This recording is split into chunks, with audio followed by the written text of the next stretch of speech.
Have you ever heard a story so strange, so terrifying, that it's hard to believe it actually happened? Well, get ready, because today we're diving into one of the darkest, most bizarre chapters in American history.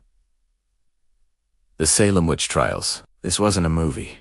It was real life, and it all started in a small, isolated village in Massachusetts in 1692. Imagine this. It's a freezing cold winter in Salem Village. There's no internet, no TV. Just long, dark nights. A group of young girls, including the daughter and niece of the local minister, Reverend Samuel Paris, start acting ... Weird. Really weird. They're having fits, screaming, contorting their bodies into strange positions, and complaining of being pinched and pricked by invisible forces. The local doctor is baffled. He can't find anything physically wrong with them. So, he suggests a cause that sends a shiver down everyone's spine. Witchcraft. Now, you have to understand, these were deeply religious Puritan people. They believed the devil was a real, active force in the world, always looking for ways to tempt and corrupt them. The idea of witches living among them wasn't just a spooky story. It was a terrifying reality.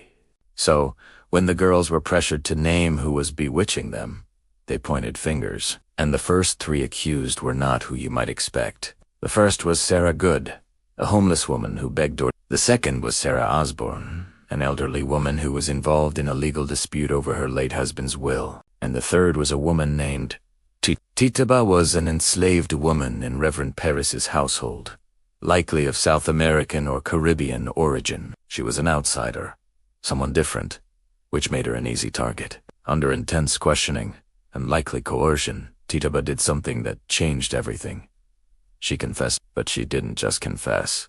She spun a wild tale of flying on sticks, meeting with the devil, and signing his book. She claimed there were other witches in Salem, working alongside her to torment the good people of the village. This confession was like throwing gasoline on a fire.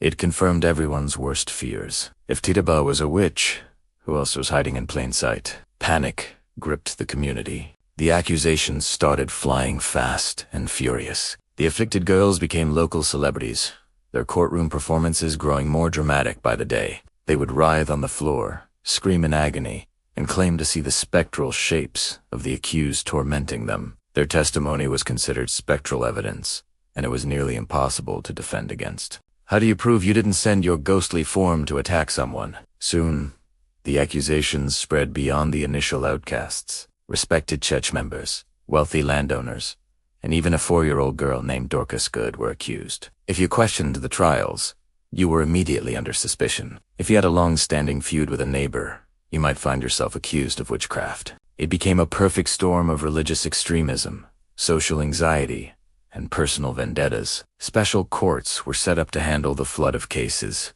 The first person to be hanged was Bridget Bishop on June 10, 1692.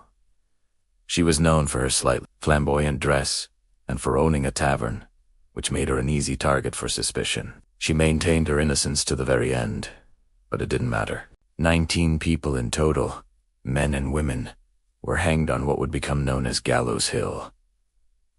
But that wasn't the only way people died. Several others died in the squalid, disease-ridden jails. And then there's the story of Giles Corey, an 81-year-old farmer. When he was accused, he refused to enter a plea of guilty or not guilty. He knew that if he did, his trial was a foregone conclusion and his property would be forfeited, leaving his family with nothing.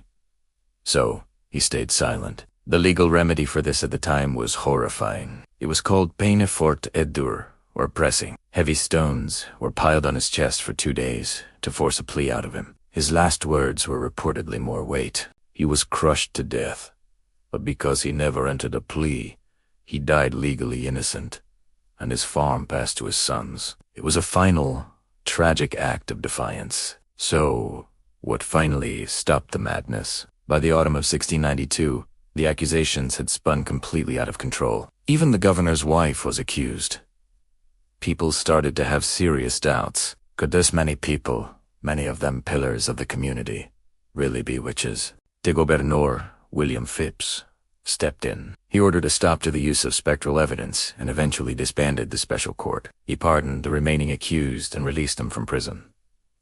The hysteria was over, but the damage was done. Lives were destroyed, families were torn apart, and a community was left grappling with its own guilt and shame. In the years that followed, many involved in the trials, including some of the judges and accusers, publicly apologized. In 1711, the colony passed a bill restoring the good names of many of the accused and offered financial compensation to their families. It was an admission that a terrible injustice had been done. So what really caused the Salem Witch Trials? Historians have debated this for centuries. There's no single answer, but rather a combination of factors. Some theories point to a fungus called ergot, which can grow on rye bread and cause symptoms like muscle spasms, vomiting, and hallucinations. Others point to the intense stress of frontier life, the ongoing threat of war with Native American tribes, and a recent smallpox epidemic. And of course, there were the deep-seated social tensions within Salem village itself, with disputes between farmers and the more prosperous townspeople. The Salem Witch Trials serve as a chilling reminder of what can happen when fear, superstition, and a failure of due process take hold of a society. It's a story about the danger of mass hysteria and the importance of critical thinking, of questioning authority, and of protecting the rights of even the most unpopular members of a community. It's a dark chapter, but one we must never forget, so we can learn from it. Thanks so much for watching. If you found this story as fascinating and unsettling as I do, hit that like button and subscribe for more deep dives into history's most compelling moments. Let me know in the comments what historical event you want me to cover next. See you in the next video.